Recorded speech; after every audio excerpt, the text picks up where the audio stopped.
Ever wish you had like a crystal ball, Yeah. to see how things were going to turn out?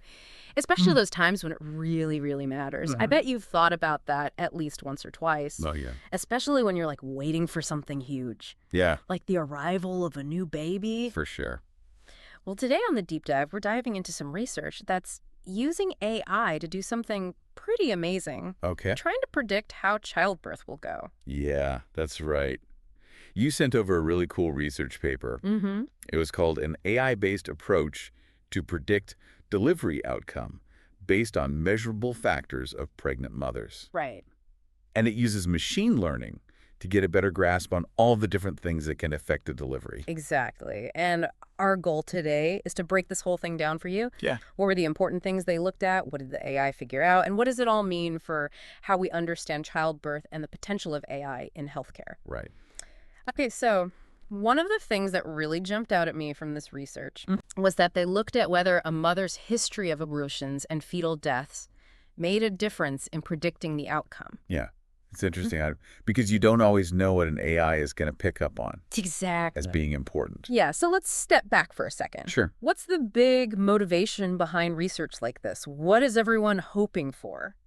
Well, I think at the heart of it is that every expectant mother and their family want the same thing. They want a safe and healthy delivery, Of course. with as few complications as possible for both mom and baby. Right. That's kind of the driving force behind a lot of the work in this area. Absolutely. And when it comes to actually delivering the baby, Yeah. it's not always a simple decision, right? Yeah. There are lots of different factors involved. Yeah, it's a really complex decision. Yeah. You have to consider so many things. Like this study mentioned, has the mother given birth before? Yeah. Are there any health conditions present? Even and of course, what happens as labor progresses. And this idea of using data to make predictions in childbirth, that's not totally new, right? Oh, not at all. Okay. Researchers have been using predictive modeling for a while to try and figure out what factors are most important when making decisions about delivery. So where does this particular study fit in? Yeah. What were they trying to figure out specifically? So what's interesting here is that they focused on something that maybe hasn't gotten as much attention in other studies. Okay. They looked at the impact of a mother's history of spontaneous abortions, threatened abortions, inevitable abortions, Wow. and any previous fetal deaths. And they pointed out that this specific aspect hasn't really been examined in detail when it comes to predicting how a delivery will go. Yeah, and it makes sense to look at that because those experiences can have a huge impact on a woman's health. Absolutely. So how did they go about testing if these things really mattered? What was their approach? So they took a very data-driven approach. They looked at measurable characteristics of the moms. And importantly, they included real-time data from something called a partograph. A partograph.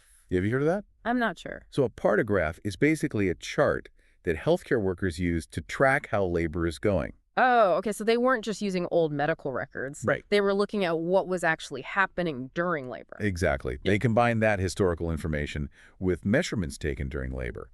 And to figure out which bits of information were most connected to the final delivery outcome, they use something called feature selection. Feature selection. Yeah, it's kind of like the AI sifting through all these ingredients to see which ones matter most for the final dish. Gotcha. And what kind of AI were they actually using to make predictions? They use 3 different types of supervised learning. Okay. These are called gradient boosting, logistic regression, and random forest. Those are some pretty technical terms. Yeah, they are. But they're all well-established machine learning methods. They're really good at finding patterns in data and making predictions. Okay. And how many women were in this study? They used data from 842 women with a range of different pregnancy characteristics, so a pretty decent-sized group. And where did all this information come from? All the data came from partograph records at Kwahu Government Hospital in Ghana, Okay. collected between January and September 2020. So it's specific to that place and time. And I remember reading that they also looked at different groups of women based on previous pregnancies, right? Yes, definitely. They divided the women into groups, Mm-hmm. like nulliparous, meaning no previous births. Mm-hmm.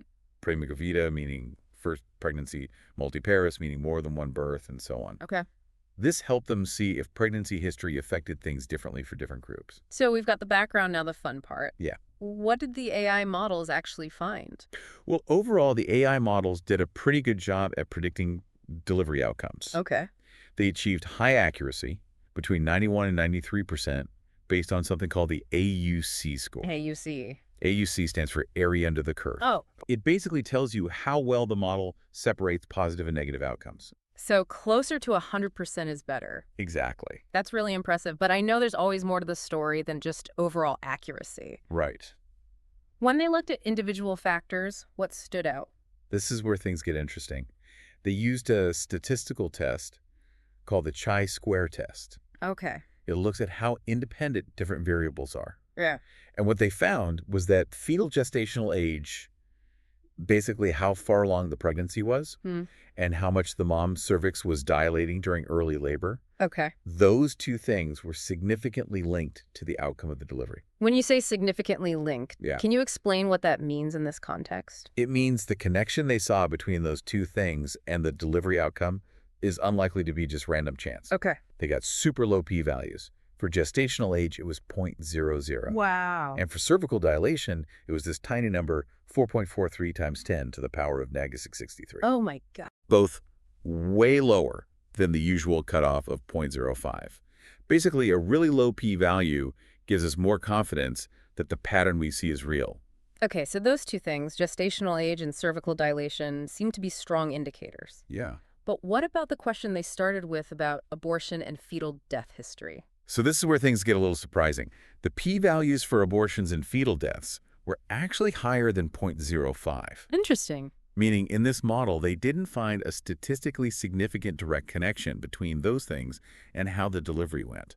That is a bit of a surprise given that it was part of their main research question. It is, but it's an important nuance. Yeah. So out of all the AI models they tested, was there one that performed the best?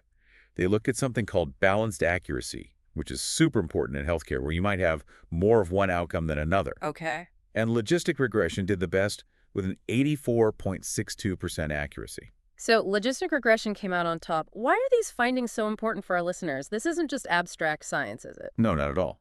What this shows is that AI can be really powerful for analyzing complicated medical data and finding things that are actually happening during labor that affect how the delivery goes.